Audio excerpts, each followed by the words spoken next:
Welcome to Aadya TV. అంటే SC వర్గీకరణ అయినప్పటికీ కూడా ఎందుకు మరి ఎస్సీలల్లా ఇంకా ఒకరి మీద ఒకరు విమర్శలు ఎందుకు చేసుకోవాల్సి వస్తుంది? ఏం విషయంలో అంటే కొంతమందిని ఏబీసీ అని చేసింది ఇక్కడ రాష్ట్ర ప్రభుత్వం, మరి డి కావాలని చెప్పేసి మందకృష్ణ డిమాండ్ చేస్తుండే. ఆ అంశాలను అడిగి తెలుసుకునే ప్రయత్నం చేద్దాం. మనతో పాటు 57 ఉపకులాలకు సంబంధించిన ఎంబీఎస్సీ ఆ ఉపకులాలకు సంబంధించిన జాతీయ అధ్యక్షుడు బైరు వెంకటేష్ మోచ ఉన్నారు. అడిగి తెలుసుకునే ప్రయత్నం చేద్దాం. అన్న నమస్కారం. నమస్తే. ఎందుకు మరి ఇప్పుడు మందకృష్ణ మాదిగ సంబంధించిన వాళ్ళను కొంతమందిని వర్గీకరణ జరిగింది అని చెప్తున్నారు. అంటే మందకృష్ణ మాదిగ అంటున్న వాళ్ళకు అంటే మందకృష్ణ ఎంట ఉండి వాళ్ళను మీటింగ్లు పెట్టిస్తున్నాడు అని చెప్పేసి కొంతమంది అంటున్నారు. అంటే కొన్ని చిన్న చిన్న కులాలను ఆల్రెడీ అయిపోయింది కదా, అయిపోయినాక మళ్ళీ ఎందుకు ఇంత ఈ రాష్ట్రంలో ఇంత అల్లారులు ఎందుకు అవుతున్నాయి? ఈ మాలమాదిగ పంచాయతీ ఇంకెన్ని రోజులు చూడాలి మేము? ఇప్పుడు ఏదైతే సుదీర్ఘంగా మేము పోరాటం చేసినాము, వర్గీకరణనే మా లక్ష్యం అని చెప్పి తిరిగినటువంటి నాయకులు ఆ వర్గీకరణ ఇలా అన్ని రకాల వర్గాలు అంటే దళితుల్లో ఉన్నటువంటి 59 కులాలు ఆ ఫలాలు పొందబోతున్నటువంటి సమయంలో మళ్ళీ దాన్ని ఒక కోడిగుడ్డు మీద ఈకలు వీకినట్టుగా రకరకాల ప్రయత్నాలు చేసి అడ్డుకునే కుట్రలు చేస్తున్నారు అనేటువంటిది స్పష్టంగా కనబడుతూ ఉంది.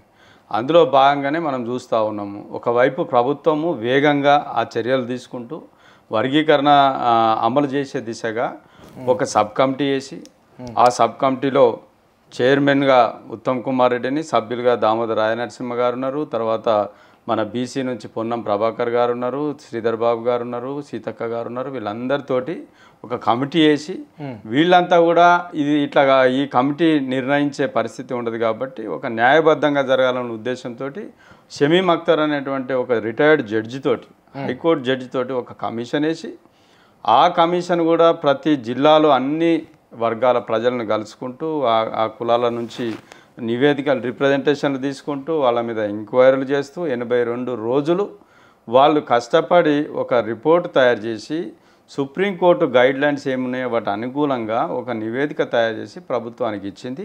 ఆ నివేదికను కూడా ప్రభుత్వం అసెంబ్లీలో ప్రవేశపెట్టింది. ఇంకా ఇంతకంటే ఏం చేయమంటారు? మీ వర్గీకరణ చేయడం కోసం ఇప్పుడు ఆ వర్గం అంటున్నది అంటే ఆల్రెడీ మేము 11 కోరుకున్నాము, అంటే మాకు 9 మాత్రమే ఇచ్చింది, ఇంకా కొన్ని కులాలకు న్యాయం జరగడం లేదు అంటే దాన్ని డీగా కూడా క్రెడిట్ చేసి ఇంకా కొన్ని కులాలను డీలా చేర్చాలి అంటున్నారు. అంటే మొన్నటికి మొన్న మనం చూసినాం బషీర్బాగ్ ప్రెస్ క్లబ్లో భారీ ఎత్తున కొన్ని కులాలు కావచ్చు, నేతకాని కావచ్చు, మాలదాసరి కావచ్చు, ఓలియా కావచ్చు, ఇవన్నీ ఒక మీటింగ్ పెట్టేసి అంటే ఓన్లీ దామోదర్ను అందులో మీ పేరుగా టార్గెట్ చేసి మాట్లాడారు.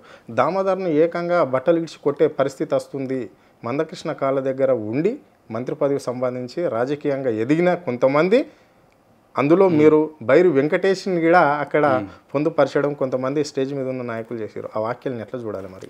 ఇక్కడ ఇదే ఎవరైతే వర్గీకరణకు అనుకూలంగా పనిచేస్తున్నారో వాళ్ళని టార్గెట్ చేసి మాట్లాడేటువంటి ప్రయత్నం చేస్తున్నారు. ఇదంతా కూడా దళిత సమాజం అంతా కూడా గమనిస్తున్నది. ఇక్కడ మీరు ఎవరినైతే మాలలు అడ్డుకుంటున్నారు అని చెప్పే వాళ్ళు కూడా ఇలా ఈ వర్గీకరణను సపోర్ట్ చేస్తున్నటువంటి పరిస్థితి. వర్గీకరణ వాళ్ళు జరగడంలో ఈయన వ్యతిరేకించినంత కూడా ఎవరు వ్యతిరేకిస్తలేరు. మందకృష్ణ మాదిగ గారు ఇవాళ పద్మశ్రీ మందకృష్ణ మాదిగ గారు అయినప్పటికి కూడా ఇప్పటి వరకు కూడా అంటే ఇక్కడ జరుగుతున్నటువంటి అంశాలను అన్నింటినీ కూడా ఎవరేమనుకుంటున్నారు, సమాజం పెట్టిపోతుంది, కొంచెం ఆలోచన చేసి మాట్లాడాలి. ఇలా వర్గీకరణ జరిగేదానికి సపోర్ట్ చేసే వాళ్ళని నువ్వు టార్గెట్ చేసి వీళ్ళు ద్రోహులు అంటే ఇంకా ఓడి చెప్పాలి మీకు సమాధానం? న్యాయం జరగలేదు అని చెప్తున్నారు కదా. అంటే ఇప్పుడు నేత కానీలు మాలలా ఉండాలి, వాళ్ళని తీసేసి ఏ ఏరియాలో పెట్టడం ఏంది? మళ్ళీ పంబాలను వాళ్ళు అభివృద్ధి చెందిన వాళ్ళని ఏల పెట్టడం ఏంది? మన్య వాళ్ళను ఆల్రెడీ అభివృద్ధి చెందారు, కొంచెం పాపులేషన్ ఉంటుంది, వాళ్ళని ఏల పెట్టడం ఏంది? వీళ్ళందరిని పెట్టడం ఏంది? నిజమైన ఎక్కువ ఉన్న వాళ్ళను ఇప్పుడు బి వర్గంలోకి వెళ్ళి తీసి మాదిగలకి వెళ్ళి తీసి గీడంలో ఏలో చేర్చడం ఏంది? అంటే మా పాపులేషన్ తక్కువ చూపెట్టడానికి అని చెప్పేసి మందకృష్ణ వాదన ఒకటైతే, మళ్ళీ కొంతమందికి న్యాయం జరగడం లేదు, డీగా కూడా ఇంకోటి చెయ్యాలి అని చెప్పేసి ఆయన అంటున్నాడు. అంటే ఇప్పుడు మీరు చూస్తున్నారు కదా మాజీ ఎంపీ వెంకటేష్, ఆయన ఆరోపణలు, ఆయన అసలు మేము ఉండేది ఏల కాదు సీల కాదు, మేము మందకృష్ణతోనే ఉంటాం, మాకే అయిన పెద్దన్న. ఇప్పుడు మరి మందకృష్ణతోనే ఉంటాం అన్నప్పుడు ఇవాళ ప్రభుత్వము మేము కూడా మొన్న మీడియా ముందర కూడా చెప్పినాము, మన షమీం అఖ్తర్ గారికి కూడా కలిసినప్పుడు కూడా చెప్పినాం.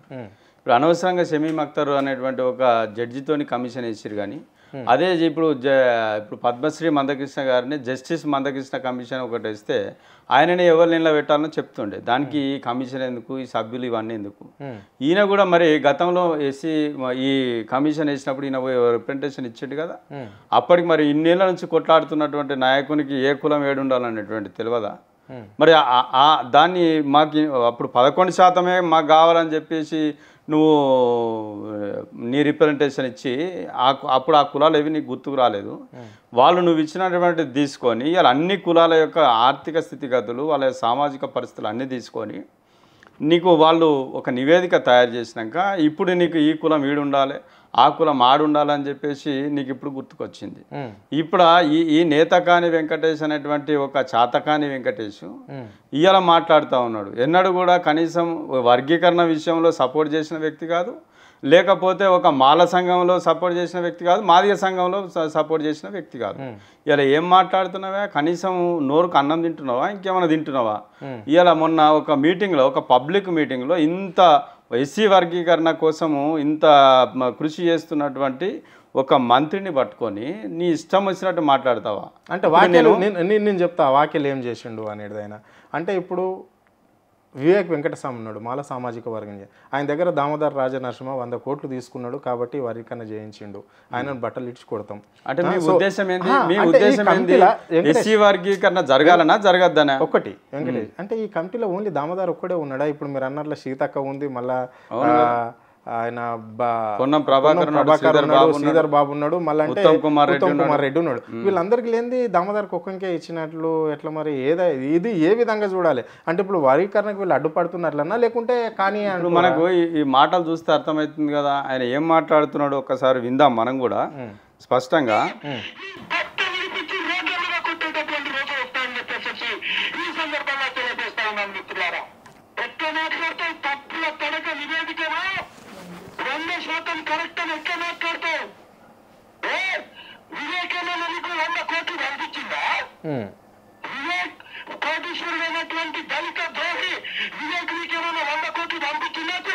ఇట్లాంటి వ్యాఖ్యలు ఇవన్నీ కూడా మనం చూడొచ్చు.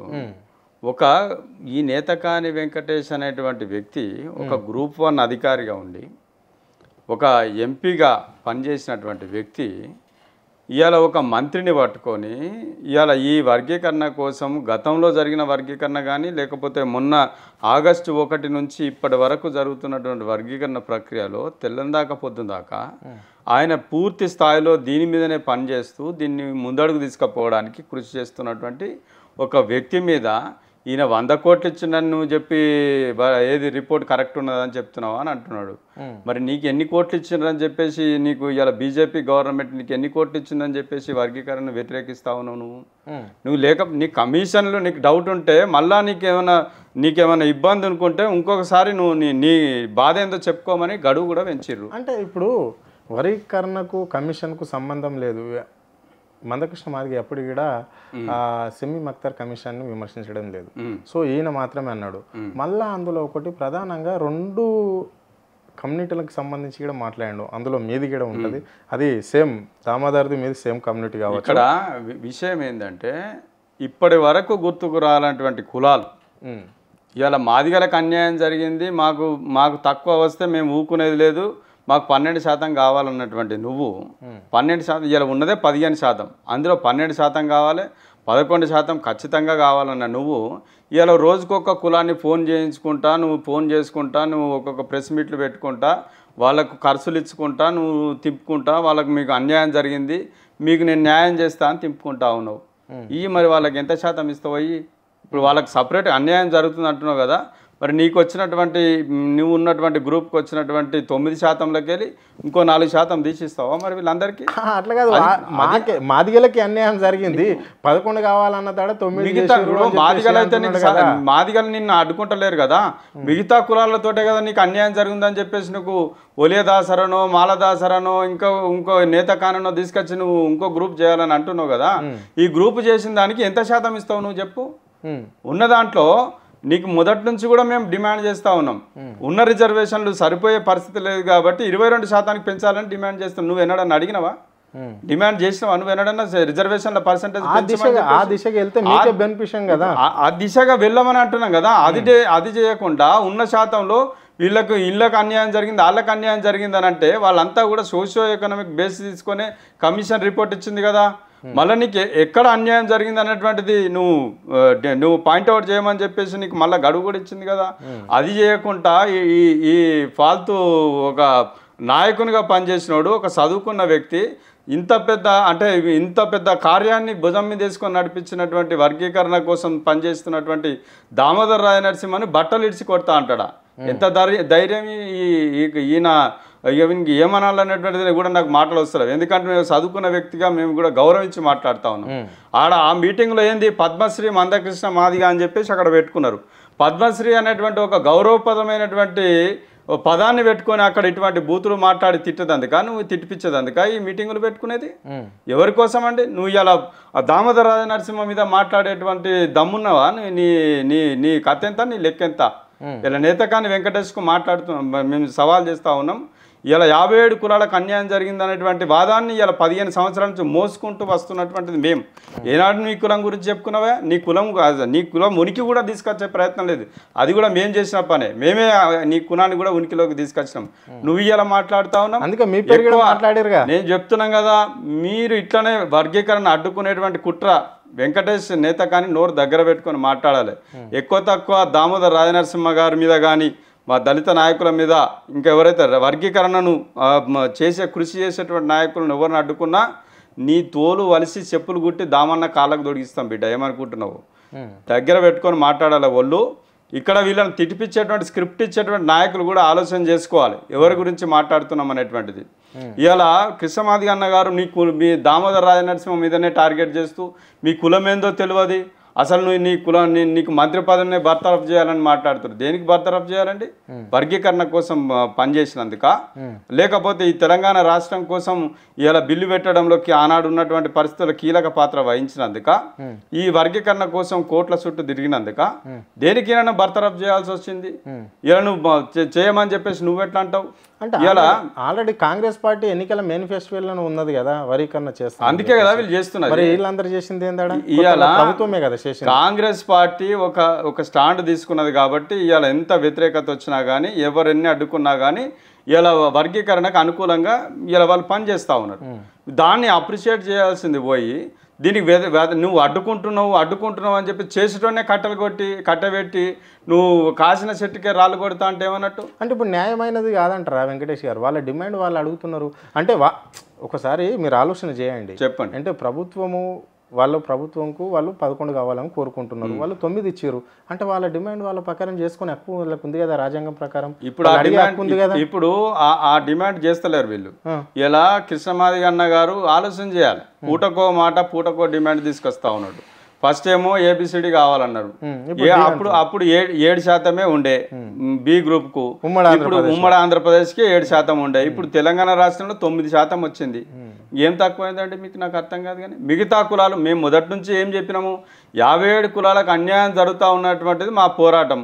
నువ్వు నిజంగా అట్లా ఒప్పుకునేది ఉంటే ఆ వర్గీకరణ నీకు మిగతా కులాలను ఇవాళ ఎంటేసుకొని తిరుగుతూ ఉన్నావు కదా, ఈ కులాలకు నిజంగా న్యాయం చేయాలని అనుకున్నప్పుడు ఈ 57 కులాలకు సపరేట్ ఏ గ్రూప్లో పెట్టి 7% ఇవ్వమని అన్నాం. దానికి మీరు ఒప్పుకుంటారా? 7% మా కులాలకు 57 కలిపి 7% ఇవ్వండి, మిగిలిన 8% మాల మాదిగలు తీసుకోండి అని చెప్పినాం. ఆ డిమాండ్కి నువ్వు ఒప్పుకుంటావా? దానికోసం అక్కడ మాట్లాడు. నువ్వు డీలో పెట్టి ఇంకా 4-5 కులాలను డి గ్రూప్లో పెట్టండి అంటే మిగతా కులాలు కూడా ఉండాలని అనుకుంటున్నారా? అట్లా కాదు కదా, అందరు కూడా సపరేట్ ఉండాలని అనుకున్నప్పుడు సపరేట్ గ్రూప్కు నువ్వు ఒప్పుకోవాలి కదా. మరి ఇప్పుడు మీరు అన్నట్ల మీరు చెప్పిన లెక్క ప్రకారం మరి ఇప్పుడు మందకృష్ణది ఏముంటుందాడా? ఇప్పుడు దామోదర్ రాజనరసింహ చేసిండు అని నువ్వే చెప్తున్నావు కదా, ఆయనకే ఏనుంటావు ఆ విషయం మాట్లాడినట్టు ఆయనతోటి. ఇప్పుడు మాల మాదిగలం కాకుండా మమ్మల్ని పెట్టండి అని చెప్పేసి ఇప్పుడు చెప్పినావు కదా, ఆ విషయం దామోదర్ రాజనరసింహ గారు ఇక్కడ ప్రభుత్వం తరపున ఒక ప్రక్రియ నడిపించేటువంటి భాగంలో ఒక మంత్రి మాత్రమే. ఆ పని చేయవలసింది ఎవరు? కమిషన్కు ఆ బాధ్యత అప్పచెప్పారు. ఆ కమిషన్ ఏర్పాటు చేసేంత వరకు కమిషన్ ఇచ్చినటువంటి రిపోర్ట్ను అమలు చేయడం బాధ్యత ప్రభుత్వం మీద ఉంటుంది. ఆ ప్రభుత్వంలో ఒక సబ్ కమిటీ ఉన్నది. ఆ సబ్ కమిటీ ఏం నిర్ణయం తీసుకుంటే దాన్ని ఆమోదించింది క్యాబినెట్ ఉంటుంది. అందులో కృషి చేసిన వ్యక్తిగా ముందుకు తీసుకుపోయే వ్యక్తిగా దామోదర రాజనరసింహ ఉంటాడు. కానీ ఆయన లెక్కలేసి చెప్పింది చేసినవి కావు కదా. ఇది కమిషన్ మీద బాధ్యత పెట్టిర్రు. కమిషన్కు మీరు ఏదైనా చెప్పాలనుకుంటే చెప్పచ్చు. అది కమిషన్ దేని ప్రకారంగా చేస్తుంది? సుప్రీంకోర్టు గైడ్ లైన్స్ ఏమి ఇచ్చారో దాన్ని పాటిస్తుంది. ఇలా మంత్రి చెప్పినా ఇనే పరిస్థితి ఉండదు, ముఖ్యమంత్రి చెప్పినా ఇనే పరిస్థితి ఉండదు. ఎందుకంటే వారు ఒక జడ్జి. వాళ్ళట చేయడానికి వాళ్ళు ఏమైనా కిరాయి మనుషులు కాదు కదా, కాంట్రాక్ట్ ఎంప్లాయీస్ కాదు కదా, ఒక బాధ్యత కలిగిన వ్యక్తులు. మనం మాట్లాడేటప్పుడు కూడా ఒక బాధ్యతగా మనం మాట్లాడాలి. వెంకటేష్ గారు, నేను అడుగుతున్నా మీకు, మందకృష్ణ గారు కొన్ని వాక్యాలు చేశాడు గుర్తుందా? ముఖ్యమంత్రి తన పక్కకున్న అంటే మా కులానికి సంబంధించిన మాదిగ బిడ్డకే ఫోన్ చేసి మాదిగలకు అన్యాయం జరుగుతుంది, నేనేదో అనుకున్నా ఏదో అవుతుంది అని ముఖ్యమంత్రి అన్నాడు. వరీకరణ క్రమంలో అంటే మాదిగలకు తీసుకుపోయే పర్సెంటేజ్ రిజర్వేషన్లో వివేక్ వెంకటస్వామి సక్సెస్ అయ్యిండు. మా కులమని చెప్పుకునే మా మంత్రి దామోదర్ రాజనరసింహ ఫెయిల్ అయ్యిండు. వీళ్ళు ముగ్గురే మాకు అన్యాయం చేసిండు అన్నాడు. ఇక్కడ ముఖ్యమంత్రి ఏం చేయడు అని నువ్వు అన్నావు. కమిషన్ ఇచ్చింది, మరి ముఖ్యమంత్రి అట్లాంటి వ్యాఖ్యలు ఎందుకు చేయాలి? ఇప్పుడు వాళ్ళు బట్టగాల్సి మీ దేశుడు అలవాటు అండి. ఎవరికి? మందకృష్ణ అన్నకి చెప్తున్నాను నేను. ఇప్పుడు ముఖ్యమంత్రి అన్నాడు, వాళ్ళు అన్నారు, వీళ్ళు అన్నారు అనేటువంటిది కాదు. విత్ ప్రూఫ్ అన్నాడు. విత్ ప్రూఫ్ అయినా కానీ ఏదైనా మాదిగలకు అన్యాయం జరుగుతుందని అంటే ఉన్న 15% మాదిగలు తీసుకొని, మరి ఉన్న 15% రిజర్వేషన్ మాదిగలు తీసుకుంటే న్యాయం జరుగుతుంది కదా. 58 కులాలు మొత్తం అంగట కలిపేరు. మరి ఇప్పుడు ఇక్కడ విషయం ఒకటి మనం అర్థం చేసుకోవాలి. ఇవాళ పద్మశ్రీ అనేటువంటి ఒక హోదా ఇచ్చారు. ఆగమాగం మాట్లాడేది అత్తమేళ్ళ పుస్తకం పెట్టినట్టు మాట్లాడదు. ఏదైనా కానీ ఒక పద్ధతి అనేటువంటిది ఉండాలి. నీ దగ్గర ఏం డేటా ఉన్నదని చెప్పేసి వీళ్ళని మార్చమని అంటున్నావు. నీ దగ్గర వాళ్ళకి సంబంధించిన సోషియో ఎకనామిక్ డేటా ఏమున్నది? లెక్కలు తీసుకొచ్చి ముందర పెట్టు.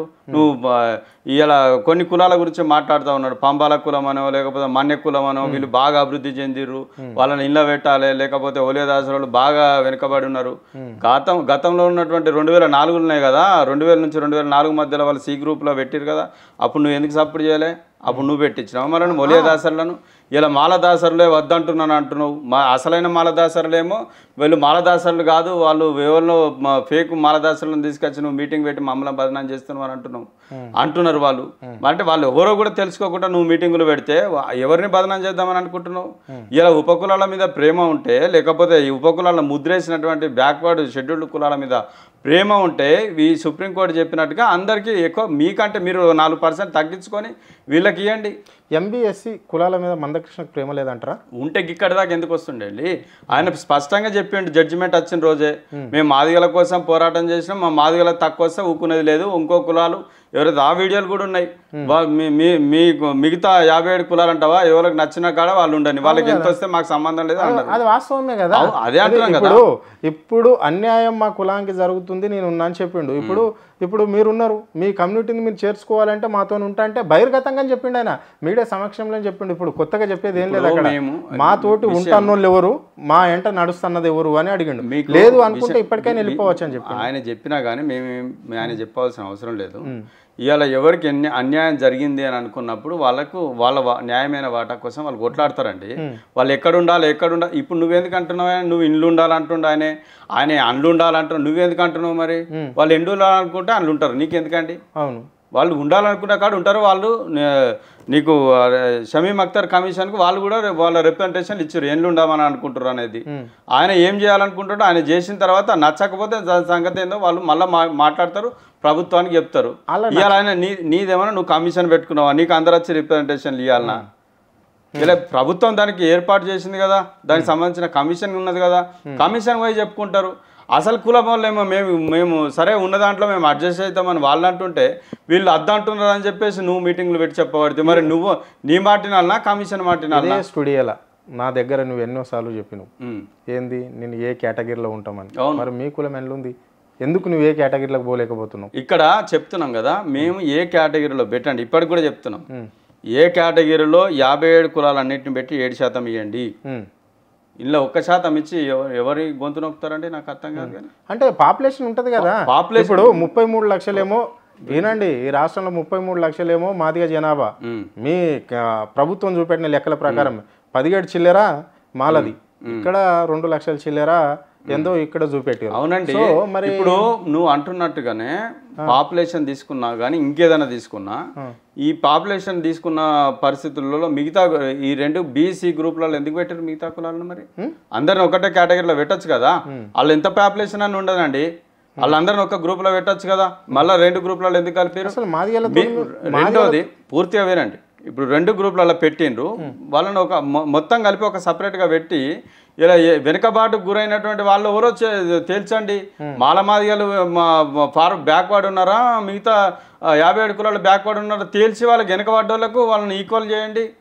అదేగా మేము కోరుకునేది. ఇండ్లు ఉండాలి అండు ఉండాలి అనలేదు. ఇలా కమిషన్ ఏదైతే నివేదిక ఇచ్చిందో దాన్ని కూడా మళ్ళీ ఇప్పుడు చట్టం చేసిన తర్వాత వీళ్ళందరూ కూడా ఆలోచన చేస్తారు కదా.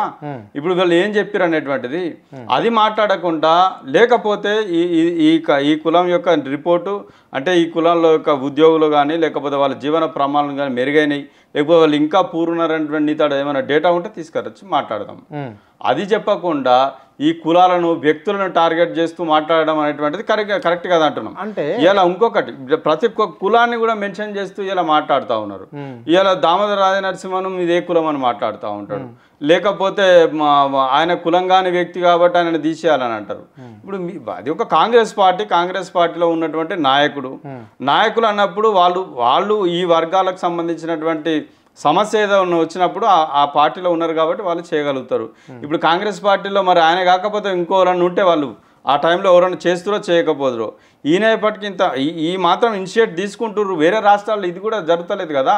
ఇవాళ ఈ మాత్రం ఆయన ఇనిషియేట్ తీసుకుంటుండే కాబట్టి ఆయన అభినందించవలసింది పోయి వ్యతిరేకిస్తా అంటే హర్యానా పంజాబ్ రాష్ట్రంలో జరిగింది. అవునండి, అది 1975లో జరిగింది. ఇప్పుడు అక్కడ ఉన్నటువంటి పరిస్థితులను బట్టి ఆ నాయకులు అక్కడ నిర్ణయాలు తీసుకున్నారు కాబట్టి జరిగింది. ఆడ అన్యాయం జరిగింది కాబట్టి గుర్తించి ఇక్కడ కూడా జరుగుతున్నప్పుడు అప్రిషియేట్ చేయాల్సింది పోయి వ్యతిరేకించవలసిన అవసరం ఏమొచ్చింది? మందకృష్ణ దగ్గర డాటానే లేదంటారా? మరి ఉన్నాక ఇప్పుడు ఆయన ముందే ఇస్తుండే కదా. లేనిది ఎట్లా చెప్తున్నాడు? ఇగో పంబాలోళ్ళు ఇంత అభివృద్ధి చెందారు, ఇక నేత కాని వాళ్ళు గింతున్నారు, మన్నోళ్ళు గింతున్నారు, వీళ్ళంతా చేసిన వాళ్ళు అంతా ఎందుకు వాళ్ళే మాట్లాడారు. ఇక్కడ ఇదే వీళ్ళే పంబాలోళ్ళు వచ్చి మాట్లాడారు. ఒక్కటి వీళ్ళంతా అభివృద్ధి చెందిన వాళ్ళు మళ్ళీ పోయి వాళ్ళ నెత్తి మీద కొట్టడానికేనా? మీ దగ్గర వీళ్ళు బాగా ఫార్వర్డ్ ఉన్నారు అనేటువంటిది, మాదిగల కంటే కూడా ఫార్వర్డ్ ఉన్నారు అనేటువంటిది నివేదిక మీ దగ్గర ఏమన్నా ఉంటే మీరు తీసుకురండి. చూపెట్టిండు ఇంత జనాభా వీళ్ళది, ఇంతమంది ఎంప్లాయీస్ అంటే 10 మందికి ఒకడు ఉద్యోగం సాధించినోడే అని చెప్పేసి బహిర్గతంగా పత్రిక ముఖంగా చెప్పిండు. మరి ఏముండదండి. ఉదాహరణ కొంతమంది నేనే చెప్తాను మీకు. ఇవాళ కమిషన్ అనేటువంటిది ఇప్పుడు 2011 డేటా తీసుకున్నారు. 2011 డేటా తీసుకున్న తర్వాత దాంట్లో ఈ వాళ్ళ యొక్క జీవన ప్రమాణాలు ఏమేమి ఉన్నాయనేటువంటిది విత్ రిపోర్ట్స్ తోటి కమిషన్ తీసుకున్నది. గవర్నమెంట్ దగ్గర ఉన్నటువంటి డేటా ఆధారంగా తీసుకోవడం జరిగింది. తీసుకున్న తర్వాత వాళ్ళలో ప్రతి కులంలో ఒకలో ఇద్దరు కొంతమంది డెవలప్ అయిన వాళ్ళు ఉంటారండి. ఇలా మాదిగలలో డెవలప్ అయిన వాళ్ళు లేరా? చాలా మాదిగలలో డెవలప్ అయిన వాళ్ళు లేరా? మినిస్టర్లు చేసిన వాళ్ళు లేరా? ఎమ్మెల్యేలు ఎంపీలు చేసిన వాళ్ళు లేరా? ఐఏఎస్ ఐపీఎస్లు చేసిన వాళ్ళు లేరా? మరి వీళ్ళని ఎందుకు సి గ్రూప్లో పెట్టారు, 3వ గ్రూప్లో పెట్టారు? ఒకళ్ళిద్దరిని తీసుకొచ్చి ఇప్పుడు ఇలా నేతకాని గురించి మాట్లాడినటువంటి వ్యక్తులు ఇలా నేతకాని సమాజం అంతా ఆయనను వ్యతిరేకిస్తూ ఉన్నారు. ఇప్పుడు ఇన్ని రోజులు మాట్లాడండి నీ యొక్క పార్టీ లైన్లా నీ యొక్క టికెట్ కోసమో నీకు వచ్చేటువంటి ప్యాకేజీల కోసమో ఇలా వర్గీకరణ కోసం పోరాడుతున్నటువంటి నాయకుల మీద నేను బట్టలు ఇచ్చి రోడ్డు మీద కొడతా అంటే ఏం మాట్లాడుతున్నాను? ఒక తెలుగు ఉండి మాట్లాడేటువంటి మాటలేనా? కానీ ఇవి ఇట్లాంటి మాట్లాడే స్క్రిప్టులు రాసిస్తున్నటువంటి దోవలు ఆడ కూర్చుండి ఈ పద్మశ్రీలే కదా. మరి వీళ్ళు ఇట్లా ఈ రకంగా తిట్టుకుంటా పోతూ ఒక పనిచేసేటువంటి నాయకులనే దూషించుకుంటా పోతుంటే మనం ఎంతకాలం ఈ పోరాటాలు చేసుకుంటా దీని పేరు మీద మన సమాజాన్ని ఇంకా వెనుకకు నెట్టుదాం? ఇలా మనోళ్ళు విద్యలో ముందుకు రావాల్సిన అవసరం ఉన్నది. అట్టడుగున ఉన్నటువంటి కులాలన్నీ కూడా పైకి రావాలి కదా. అంటే ఇప్పుడు ఇక్కడ వరీకరణ అయింది, వరీకరణ అయితే ఎలాంటి బెనిఫిషన్స్ ఉంటాయి? మరి ఎందుకు మీరు ఇంకా రిజర్వేషన్ పెంచాలి అని చెప్పేసి మీరు పోరాటం చేయాలి తప్ప సబ్ ప్లాన్ కావాలని పోరాటం చేయాలి, భూములు కావాలి దళితులకని పోరాటం చేయాలి. కానీ అయిన దాని గురించి మీరు అనుకుంటా పోతుంటే ఇప్పుడు మాలలది ఏం సపోర్ట్ లేదు. వాస్తవం అది 100% నిజంగా చెప్తున్నా. ఈ సందర్భంగా మాలలకు కూడా మేము ధన్యవాదాలు చెప్తున్నాం. ఇక్కడ నిజంగా వాళ్ళు ఒక బ్రాడ్ మైండ్ తోటి ఇలా సరే ఏదో జరుగుతూ ఉంది, జరగని ఇంకా చాలా మన దళితులకు సంబంధించిన అవకాశాలు చాలా ముందు ఉన్నటువంటి ఒక ఆలోచనతో వాళ్ళు సైలెంట్గా ఉన్నారు. దీన్ని నువ్వు అప్రిషియేట్ చేయాల్సింది పోయి మళ్ళీ దీంట్లో లోపాలు ఉన్నాయి, ఇది జయించిందే ఈయనే దామోదర రాజసింహ, ఈయనని వీకేయాలి, ఇంకొకళ్ళ దగ్గర మళ్ళీ మనకు ఏమైనా రావాలి, వాళ్ళని ఎక్కియాలి, వీళ్ళని దించాలి, ఇదే పని. కానీ అంటే మీరు ఇప్పుడు మేము ఆ పార్టీలో వాళ్ళకు ఓ పార్టీ లేదు, వాళ్ళకు అధ్యక్షుడు లేడు, వాళ్ళ సీనియారిటీ లేదు. ఇక నువ్వే చెప్పినవన్నీ అన్ని పార్టీలకు దించాలంటే మరి నీ పార్టీనే పెద్దగా చేయరాదు. అది చేయకుండా మహాజన సోషలిస్ట్ పార్టీని వాళ్ళకి వెళ్ళి వీకెత్తావా ఉంచుతావా నువ్వు చేయి. వాళ్ళ పార్టీలోకి వెళ్ళి వీకంటే వాళ్ళకి ఆడ పీసీసీ లేదా, వాళ్ళకి ఏఐసీసీ లేదా, వాళ్ళు చూసుకోరా, వాళ్ళు పని చేసిన వాళ్ళకి ఏడ గుర్తింపాలని ఇస్తారు. ఇప్పుడు వెంకటేష్ మీరు మాట అన్నారు, ఇంకా మీ కులాలకు సంబంధించిన వాళ్ళకు ఇంకా చెట్ల కింద ఉంటున్నారు, గూడు లేదు నీడ లేదు అంటున్నారు. మరి రాష్ట్ర ప్రభుత్వము 5 లక్షల ఇండ్లు కట్టిస్తున్నది. అందులో మీకు సంబంధించిన వాళ్ళు, మీ ఎస్సీ కులాలకు సంబంధించిన వాళ్ళు ఎంతమందికి ఇస్తున్నాడు దామోదర్ రాజనరసింహ? ఇప్పుడు అమరులకు 5 లక్షలు ఇచ్చిండని చెప్పినావు. మరి ఈ విషయంలో దామోదర్ రాజనరసింహ ఏమన్నా పోరాటం చేస్తున్నాడా? మేము ప్రభుత్వాన్ని మొదటి నుంచి డిమాండ్ చేస్తున్నాం. చెట్ట కింద బతకడంతో పాటు మా 57 ఎంబీఎస్సీ కులాలు ఇప్పటి వరకు కుల ధృవీకరణ పత్రాలు లేవు. కుల ధృవీకరణ పత్రాలు ఇలా ఆర్డీఓ కలెక్టర్ దగ్గర తిరుగుమంటారు. అట్లా కాదు నాయన, మాకు తహసీల్దార్ ద్వారా సర్టిఫికేట్ ఇవ్వాలని చెప్పేసి ప్రభుత్వానికి కూడా చెప్పినాం, మంత్రి గారికి కూడా చెప్పినాం. అది ఖచ్చితంగా చేస్తామనేటువంటి ఒక హామీ కూడా ఇచ్చిండ్రు. దానికోసం కూడా మేము పోరాడుతూ ఉన్నాం. ఎందుకంటే మా స్థితి, మా కులమేందో చెప్పుకుంది, మా ఈ వర్గీకరణ ఫలాలు ఓడి తినాలండి. ఫస్ట్ మాకైతే కులపత్రాలు ఉండాలి కదా, దానికోసం ఖచ్చితంగా మేము డిమాండ్ చేస్తాం. అదేవిధంగా ఆర్థికంగా బలపడాలంటే కూడా కార్పొరేషన్ ఉండాలని చెప్పినాం. మా పోరాట ఫలితంగా వాళ్ళు మేనిఫెస్టోలో కూడా పెట్టారు, సపరేట్ కార్పొరేషన్ పెడతాం, వీళ్ళు మాలమాదిగలతో ఉంటే వీళ్ళు ముందుకు పోరు, వాళ్ళు పోనీయర్ అని చెప్పేసి సపరేట్గా కార్పొరేషన్ పెడతామన్నారు. దాన్ని కూడా మేము స్వాగతించినాం. ఇప్పుడు వాళ్ళు పెట్టడానికి కూడా హామీ ఇచ్చినారు, ఆ కార్పొరేషన్ పెట్టాలి. తర్వాత ఏదైతే భూములు ఉన్నాయో ఆ భూములలో కూడా ఈ 57 కులాలకు వాటా అయ్యాలి. ఇలా అందరికి కూడా అది దక్కే కాడ ఇలా మా ఒక్కరికి అంటున్నాం. ఇలా దళితుల్లో ఉన్నటువంటి మాలమాదిగల్లో కూడా నిరుపేదలు ఎవరైతే ఉన్నారో వాళ్ళకు కూడా దక్కాలి. మొదటి ప్రియారిటీగా 57 కులాలకు దక్కాలి. అదే మా పోరాటం. ఇలా వీళ్ళను వాళ్ళను వేరు చేసి చూడాల్సినటువంటి పరిస్థితి కూడా తగ్గిపోయింది. 30 ఏళ్ళు ఆ పేరు మీద ఓట్లాడి ఇలా ఉన్న అవకాశాలను వినియోగించుకోకుండా ఇలా సమాజంలో ఒక చిన్న చూపు చూడబడే వ్యక్తులుగా తయారవుతా ఉన్నాం. మనకెందుకు ఆత్మగౌరవం కోల్పోవాల్సిన పరిస్థితి ఎందుకండి? ఎవరైనా కానీ ఇలా దళితులుగా ఉమ్మడిగా ఉండి ఎవరైతే అందుకోలేని పరిస్థితులు ఉన్నారో వాళ్లకు బలంగా ఉన్న వ్యక్తులు కొంత వాళ్లకు బెనిఫిట్ కలిగించి వాళ్ళ ముందుకు తీసుకొచ్చి అందరు కలిసి ఉంటే ఇలా రాజ్యాధికారంలో మనం ఎందుకు భాగం కావండి? దానికోసం మనం పోరాటం చేయాలి. కానీ ఇట్లాంటి వాళ్ళ రాజకీయాల కోసమో, వాళ్ళ పదవుల కోసం, వాళ్ళ ప్యాకేజీల కోసం కులాల మధ్యలో కొట్టాడబెట్టి వ్యక్తులను టార్గెట్ చేసి ఇలా ఇష్టం వచ్చినట్టుగా ఇలా ఒక చదువుకున్న వ్యక్తులుగా, లేకపోతే గతంలో అధికారాన్ని అనుభవించిన వ్యక్తులుగా ఇట్లాంటి రోడ్ సైడ్గా ఒక లోఫర్లాగా మాట్లాడితే మాత్రం రాబోయే రోజుల్లో అది తగిన బుద్ధి చెప్తామని కూడా చెప్తా ఉన్నాం. ఎక్స్ మంత్రి మోత్కుపల్లి నరసింహులు కూడా అంటే ఈ ఎంఆర్పిఎస్ ఉద్యమంలో కీలక పాత్ర ఉంది అని చెప్పేసి పలుమార్లు మీరు చెప్పారు. మరి ఇప్పుడు మందకృష్ణ మాలల కంటే మాలలే బెటర్ మందకృష్ణ కంటే అంటున్నారు. దీన్ని ఎందుకు ఇట్లా ఎట్లా చూడాలి? మరి ఇప్పుడు వారు చెప్పింది వాస్తవం. మొన్న కూడా వారు మాట్లాడినారు, ఇంత పెద్ద ఒక దేశంలో ఎక్కడ లేని ఒక ప్రొసీజర్ జరుగుతూ ఉంటే ఇవాళ మీరే అన్నారు సభలో, ఇవాళ వివేక్ గారు మాట్లాడినా లేకపోతే ఇంకో నాగరాజు గారు వాళ్ళ ఎమ్మెల్యేలు మాట్లాడినా కానీ వర్గీకరణ సమర్థిస్తూనే మాకు అన్యాయం జరగకుండా చూడండి అని అన్నారు తప్పితే దీన్ని ఎక్కడ అడ్డుకునేటువంటి పరిస్థితి లేదు. ఇలా కావాల్సుకొని ఇలా మీరు మీటింగులు పెట్టి దీన్ని అడ్డుకుంటున్నారంటే వాళ్ళు స్పష్టంగా చెప్పిండు, నాయన నీ ఉద్యమాన్ని నేను నిన్ను బతికించి ఉద్యమాన్ని బతికించి ఇంతదాకా తీసుకొచ్చిన వ్యక్తిని ఇలా నువ్వు అడ్డుకుంటున్నావు అంటే నువ్వు ఇలా నీకంటే మాలలే బెటర్ అని చెప్పేసి మాట్లాడిండు.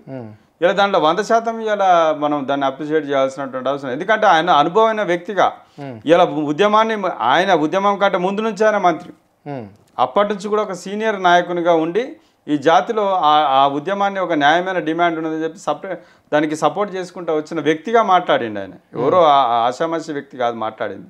సో కాబట్టి ముందుకు తీసుకుపోయే కాడ ఇలా అడ్డుకుంటే ఎవరినైనా కానీ అనేటువంటి హక్కు ఆయనకు ఉన్నది. సో కాబట్టి మోత్కుపల్లి నరసింహులు గారు ఒక న్యాయమైనటువంటి డిమాండ్ ముందుకు తీసుకుపోయే కాడ ఒక పెద్దనల పాత్ర వహిస్తున్నందుకు మేము అభినందిస్తా ఉన్నాం. థ్యాంక్ యూ వెంకటేష్ గారు, మీ అమూల్య టైం మాకు కేటాయించినందుకు ధన్యవాదాలు. నైస్.